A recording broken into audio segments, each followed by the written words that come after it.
Bonjour, Cénomag aujourd'hui est au sud d'Annecy, à 2 pas de Balmont. Derrière moi, le cours d'eau les Éparisses. Aujourd'hui, nous allons visiter le Fournil qui porte le même nom. Notre pain, on le vend donc en direct, donc au Fournil tous les après-midi, sauf le dimanche et le lundi. Au Fournil, on vend du pain quand il est cuit et quand il y en a.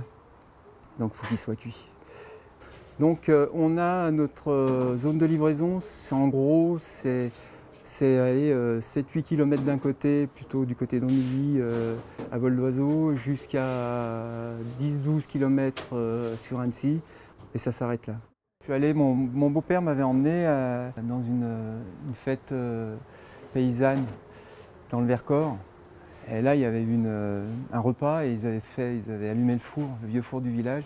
Ils avaient fait du pain, mais du pain comme jamais j'avais connu, à l'ancienne, avec du levain, avec des farines, une farine de meule, mais surtout des variétés anciennes, des variétés de blé ancien, des variétés paysannes. Ah là, il y a le pain, je n'avais jamais connu ça, c'était du gâteau. Ça m'a vraiment interpellé et j'ai essayé de comprendre comment ils avaient pu faire ça. On était arrivé là, parce qu'on ne connaissait pas on connaissait plus ça en boulangerie. Donc j'ai interrogé les gens. On m'a dit c'est du levain. Alors je dis le levain c'est de la levure avec de la farine qu'on a préparée la veille. Il dit non, le levain c'est une pâte fermentée naturellement. Il dit de la farine et de l'eau qu'on laisse naturellement fermenter sans semencer. C'est tombé à l'abandon une dizaine d'années et après je suis tombé sur un livre de Claude Aubert qui parlait de toutes les fermentations qu'on trouve dans le monde et qui servent à nourrir les gens, soit par des liquides fermentés, des poissons ou des viandes fermentées ou des légumes, ou des boissons comme la bière, le vin, le champagne, enfin tout ce qu'on peut trouver, la limonade, enfin toutes sortes de choses. Et il parlait du levain, et il parlait non seulement du levain, mais aussi des matières premières. Et c'est là que j'ai compris qu'il fallait une matière noble au départ et une farine qui soit complète, mais pas complète dans le sens où il y a beaucoup de sons, complète où il y a toute la matière du grain, l'amande, le grain et les enveloppes et les enzymes ouverts à la meule de pierre parce qu'on a toutes les enzymes qui nous libèrent plein de choses. Voilà, ça c'est un truc que personne n'a jamais vu. En fait, on appelle ça l'agilope. C'est une graminée sauvage. Et en fait, c'est l'ancêtre de celui-là qui est le dénominateur commun du blé dur et du blé tendre. On sait faire de la farine depuis la préhistoire. Ça, le moulin, c'est un truc qui est très très ancien. Et donc, le croisement de l'ancêtre d'un petit épeautre et de l'ancêtre de l'agilope nous a donné les blés durs. Et donc après, plus tard, il y a environ 9000 ans, donc le croisement de l'agilope avec ce blé qui est vraiment joli et qui est intéressant, qui s'appelle le blé amidonnier, qui est plein de couleurs. Ça nous a donné les blés tendres, les blés actuels avec lesquels on fait le pain. Le pain est produit localement avec des produits biologiques. Il est cuit au feu de bois et il est fait à partir d'un levain que Paul Rochet a mis en marche il y a déjà 23 ans. Et de là, j'ai commencé mon levain, donc en 95, j'ai démarré un levain. C'est pas le plus vieux levain qu'on puisse trouver, puisqu'on en trouve un de plus de 160 ans en Californie.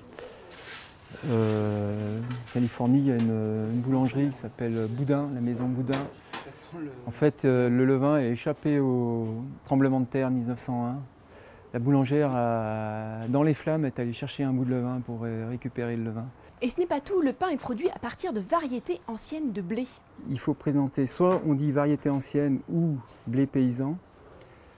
Un blé paysan, c'est un blé qui est issu des fermes, qui n'a jamais passé dans les mains d'un semencier. Donc les variétés paysannes, c'est des variétés qui sont issues des sélections des fermes. Donc elles peuvent être légèrement différentes, c'est des blés population, donc dans un même champ. Il peut y avoir plusieurs types de blé, mais en fait il peut y avoir différentes hauteurs, différentes formes. En fait c'est des blés qui ne sont pas du tout homogènes. C'est le contraire de ce qu'on... Voilà, il y a la diversité. Et les blés, les variétés anciennes, c'est des variétés paysannes qui ont été croisées par des semenciers. Donc c'est déjà une amélioration. Donc on a croisé des blés qui pouvaient apporter quelque chose de mieux, soit parce qu'ils tenaient mieux à l'averse pour la culture, soit il y avait un meilleur rendement pour améliorer le rendement, ou alors la valeur boulangère. La valeur boulangère, c'est la force, c'est le taux de gluten, c'est ce qui fait la force, l'élasticité du pain. Mais ça reste quand même des variétés qui sont intéressantes, même que ce soit des variétés anciennes, parce qu'elles n'ont pas été transformées ni par la mutagénèse, ni par la transgénèse, donc c'est ni par des raccourcisseurs ou croisés avec des blés nains. Ça reste quand même intéressant. Et nous, comme on voulait de la variété ancienne, donc on est sûr de ce qu'on a. On sait qu'il y a les traitements, bon, il n'y en a pas. Et on connaît aussi les personnes qui cultivent, puisque tout dans le pain, tout est important et les gens aussi sont très importants. Paul Rochet et son équipe ne s'arrêtent pas là, ils proposent désormais des ateliers de panification, de découverte ou encore thérapeutiques. On retransmet tout ce qu'on a de bien comme de mal dans le pain. Et quand il y a des belles choses, il y a des pinceaux beaux, ça se connaît, quoi. Et quand il y a un problème, on le sent aussi. Et c'est ce qui nous a amené à travailler sur la thérapie. Quelque chose pour quelqu'un qui a pas travaillé longtemps, pendant longtemps, qui n'a pas travaillé, qui n'a rien fait de ses mains, et qui est capable de refaire quelque chose de ses mains. Qu'on peut le manger et surtout qu'on peut le partager. Et même l'offrir à ses voisins. En leur disant, pas en leur disant, mais quand on l'offre, c'est sous-entendu, ben regarde, je suis capable de faire quelque chose et puis je suis capable de te l'offrir, de te faire plaisir aussi en même temps.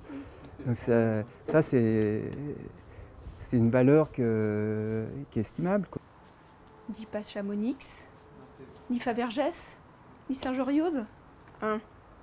Fournil des Éparis. Je crois que je me suis gourée dès le début. Ah, au fait, on dit le fournil des Éparis et non pas le fournil des Éparis. Vous souhaitez découvrir leur pain? Alors n'hésitez pas, ils sont vendus sur les marchés du bassin annécien. Au revoir.